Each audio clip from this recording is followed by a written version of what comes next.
Hello and welcome back to the sideboard here at Star City Games Worcester in Worcester, Massachusetts. My name is Ruben Bressler and I'm joined by Thomas Enevoldsen. Hello. Thomas is a Grand Prix winner in this format with this deck. So who better to talk about Death and Taxes, the format's white weenie deck, than Mr. Enevoldsen here. So you of course have won Grand Prix Strasbourg. Yep. Your teammate Michael Bond, who won the Standard Open this morning, also top 4 that Grand Prix with the same deck. Yeah, good player.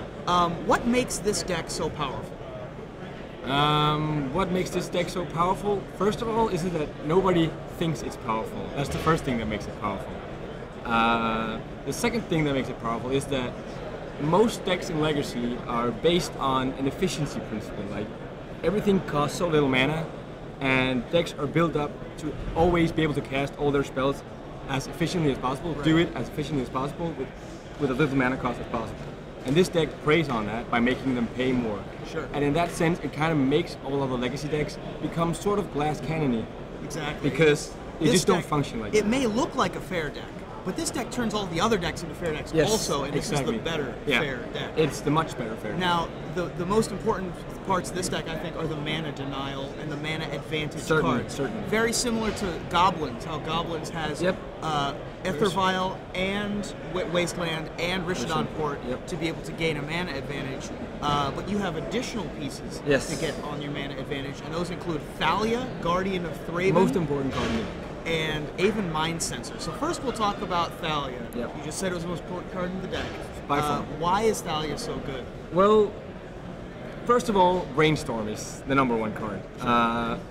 Thalia is so good because it reduces Brainstorm's effectiveness so much that all the decks that rely on it just become so much worse, because the difference between 1 and 2 is huge in this format. And not being able to do their things on time, not having the tempo to do things on time. The same with Force of Will, a card you can't play if you're tapped out. That just makes all those cards much less efficient, and such that you get to play your fair game against their much less good game. Absolutely, yeah. Thalia is very potent in this format. And it can attack and block too. It's a first striker, yeah. right? Having first strike is incredibly relevant. Really important, It can attack into an insectile aberration, any number of 2/2. Yeah, all the goblins, for example. All the goblins. It sits back on defense pretty well. And it's extremely potent at being able to shut down all the cantrips. Most decks don't run any more than 16 creatures. Nope. And so the rest of the deck is full of things like Brainstorm, Ponder, Force Show and Tell, Force of Will, exactly. All those cards. And so Thalia, one of my favorite cards. I'm a big fan. My favorite card. I'm a big fan of Maverick, and I'm hoping that deck comes back. Another deck that takes advantage of Thalia. This one, arguably more so. Yeah, but very, very powerful nonetheless. Aven Mind Sensor, another pseudo mana denial. Actually, it's not there as a tax per se. We're very worried about elves, and we're very worried about storm, and anything that like tutors for something. So it's kind of like a catch-all answer that is always going to be relevant against stuff like Stoneforge, against fetch lands, as you said, and other sort of tax. Right. All these cards that search out, we kind of want to, because that sometimes leads to unfair things when you search out things. Absolutely. I was sort of deciding whether or not I wanted to include Aven Mind Sensor in the mana denial plan. It does sort of have that as a secondary thing, but and it blocks Delver. Exactly. And there are so many effects in this format that search libraries, from Infernal Tutor to Stoneforge Mystic. It's very important to be able to slow those decks down and make them play fair, just like you're trying to. Yeah, and unfortunately it's only the opponent, so it doesn't hit our Stoneforge Mystic. Now, of course, you're using the normal Stoneforge Mystic package of Batterskull and Umezawa's Jite. Just like all the other fair decks. Exactly. But on top of yours, you've got creatures that can take advantage of those equipment better than most other people. Chief among them are your flyers, which include Aven Mind Sensor and Flicker Wisp, which we'll get to later, and a double-striking creature, Mirran Crusader. Now, Mirran Crusader is a card that pops up every once in a while. I've never really... it holds a really weird place in this. Why is it so good in this deck? It replaced Sarah Avenger before GP Strasbourg. We found that with Deathrite Shaman and Abrupt Decay, the protection becomes really important, of course, and also those two cards enable a new sort of deck, the blue, green, black decks. Right, the bug, bug which really do not have an answer to this card, but has plenty of answers to Sarah Avenger. So, and it sort of has evasion in the sense that Goyf and Nimble Mongoose and Night of the Reliquary cannot block it.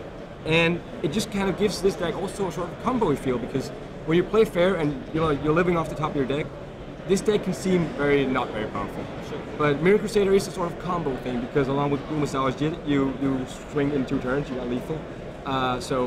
It gives the deck sort of like the combo game that it can take advantage of.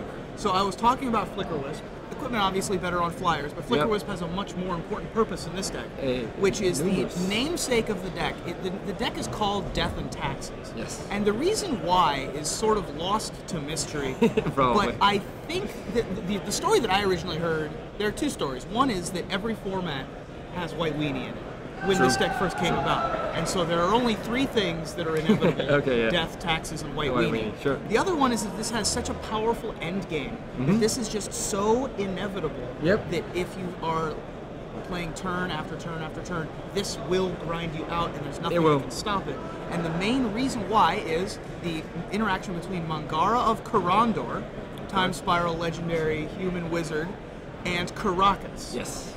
And also with Ether Vial, you can flash in a Flicker Wisp to be able to do the Mangara trick again. So explain the Mangara-Caracas interaction. Well, the point is that the ability on Mangara says, as you just tap it, that's the cost, and then as part of the ability, you remove both Mangara and the card that you're targeting. The point is that since it's not part of the cost to remove the Mangara, you can respond to the tap ability, and you can bounce it, you can flicker it with Flicker Wisp, you can do whatever you want to save it from being removed, but that will still not deny the ability to remove the other permanents. And then there's another neat trick that does that. Because of this, if you tap it and remove something like a Battle Skull, and your opponent responds by returning the Battle Skull, then the ability is countered because there's no target, and you don't have to remove Mangara anymore, so you get people like that. Nice, because there's only one target. Exactly, Mangara. yeah, and if that card, and it fistles, and then you just bounced it. I didn't even realize that one. So, very powerful interaction there, and of course, Caracas, one of the best cards in the format. I mean, so much splash damage with Caracas. And you can also save your own Thalia on and that is so important. A lot of people just don't see that onboard trick happen. Like a very common scenario against something like Miracles or any other sort of like really grindy control deck, if you have an Aether Vial on 2 and you have a Caracas and you have the Thalia, all of their mass removal or any removal they have just becomes so much worse because you always have that instant speed back again, Thalia. Yeah. And so one of my other favorite cards in this format that very few people play, Mother of Runes. Mother of Runes. Extremely potent one-drop. You have to kill it severely on site. underplayed, I think. So many decks have so much trouble with it because they have to devote so much space to spells that interact with spells. So usually maybe you have like 4 Lightning Bolts, maybe you have 4 Abrupt Decay, you have 4 Swords to Plowshares. But not much on top of that. And like this deck sort of puts those spells on work, like on overtime. So, and Mother of Runes it makes, along with Thalia, makes it so that they can't play 2 maybe in 1 turn. So sometimes it just does that thing, the inevitable thing where there's nothing left for them to do. Being able to protect all of your combo pieces, being able to protect, Mirror Crusader, even from combat, being able to just stand in combat and prevent damage from a Nimble Mongoose is very important. Very important. One last card I want to talk about in the main deck is Phyrexian Revoker. Just a generally good card, a Python Needle that can also deal damage. Yes, exactly. The point is that there's a lot of really weird things going on in Legacy, and this deck is supposed to have like a very wide attack angle. You have to be able to deal with so many different things. And Phyrexian Revoker is kind of that catch-all answer. That's it. Kind of like Thalia, the 2 cards that are always going to be decent in any matchup because there's always something to take. And it just kind of tries to slow down, especially with Planeswalkers is the most important thing probably. Sure. Being able to shut down Jace. Yes. Shut down Liliana. Exactly, 2 important cards. We're going to move sort of to the sideboard, although this card is a sideboard card that's in your main deck. Exactly, It has so much impact on the game that I think that I can understand why, and that's Fiend Hunter. Fiend Hunter, exactly. Legacy playable card Fiend Hunter. Not really a sense In my opinion. Talk to me about why Fiend Hunter is so good. Well, I mean, you just gotta watch it as the 5th Swords to Plowshares. But the point is that with Aether Vial and with the equipment, the thing that you have a body that you can put it at instant speed is really important. We started it in Strasbourg because we knew that Show and Tell was going to be big. And it's of course really good to put in against Griselbrand, Emrakul. And it's just sort of, we always boarded it in more and more. I even boarded it against Rug Delver just to get their Delvers. Get their Delvers and Tarmogoyfs. You just gotta get a little more removal, and this is just the most efficient one we got. We don't want to play Path because we got Thalia, we got the Man of Now plan, it's always there. So we kind of just, Fiend Hunter, it's a human, now we play Cabinet Souls too, we're gonna resolve it. it's a nice card. Excellent. Yeah, that sort of fits all of the things you want to be doing. You want to have such a wide range that plays card, well with all of the other things in your deck. Flicker Wisp if you want to reset it. You know. It does a neat Mangara trick with the Flicker Wisp because of how the layers stack on Fiend Hunter. So that one makes a lot of sense. 2 cards that are actually in your sideboard. Yep.